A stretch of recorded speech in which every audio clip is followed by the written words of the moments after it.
yang kita akan kembali kepada Allah Subhanahu wa Ta'ala apabila ruh kita ini suci, tidak ada kotorannya, kita akan selamat pada hari kiamat nanti. Kalau ruh itu kita kotor, akan dibakar oleh Allah Subhanahu wa Ta'ala. Meskipun kenikmatan dan azab itu dirasakan oleh tubuh dan ruh kita pada hari kiamat. Tapi kalau kita bandingkan antara ruh dengan jasad dengan tauhid, lebih utama ruh. Makanya perlindungannya cukup minta satu kepada Allah, tapi nyebutin sifat Allahnya 3, Rabbin Nas, Malikin Nas, Ilahin Nas. Sedangkan Al-Falaq karena itu sifatnya adalah kejahatan lahiriah, maka cukup dengan menyebut satu sifat Allah tapi perlindungannya 4. Gitu. Nah, kalau ada yang nanya lagi misalnya, kenapa kalau memang ruh lebih utama daripada jasad, Allah dahulukan surat Al-Falaq, Allah akhirkan surat An-Nas? Kalau memang An-Nas ini minta perlindungan dari kejahatan rohani yang disebabkan oleh iblis, oleh setan, harusnya kan didahulukan dong dari Al-Falaq, karena ruh lebih utama daripada jasad. Lalu kenapa kok dibelakangkan, diakhirkan, malah Al-Falaq baru An-Nas dulu? Jawabannya begini, karena kejahatan zahir itu bisa berpengaruh kepada kerusakan hati. Zahir kita sakit, hati pun kadang terbawa sakit. Lahiriah kita sakit, kadang-kadang ruh pun juga ikut sakit. Begitu. Nah, karena memang sakit ataupun keburukan zahir itu akan dirasakan juga atau berakibat pada kerusakan dan keburukan yang dirasakan oleh ruh atau hati, maka dahulukan zahir kemudian ruh. Sama halnya kalau kita mau dapat santan kelapa atau dapat air kelapa, kan kelapanya dulu dikupas kulitnya, batoknya dikupas, baru dapat kelapanya, baru dapat airnya. Sama juga dengan ruh, untuk sampai kepada ruh zahir dulu. Makanya syariat kemudian thariqah, barulah sampai kepada hakikat.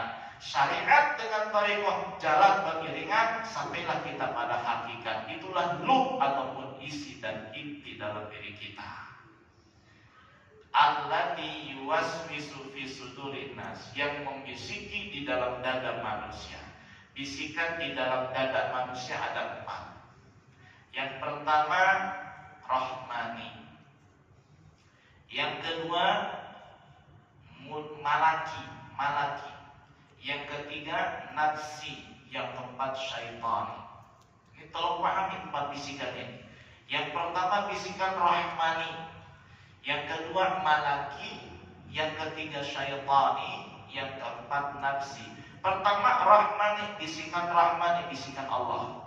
Nah, kalau rahmani ini adalah ma yulzimu ta'atan bi'ainiha, yaitu bisikan yang mendorong manusia untuk melakukan ibadah tertentu secara khusus.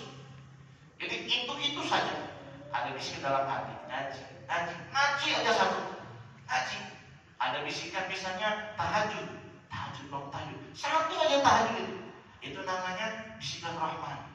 Nah, kalau bisikan malaki, bisikan malaikat, mayuzimu ta'atan bi'ainiha, adalah bisikan di dalam hati manusia yang mendorong agar manusia melakukan ketaatan tanpa khusus.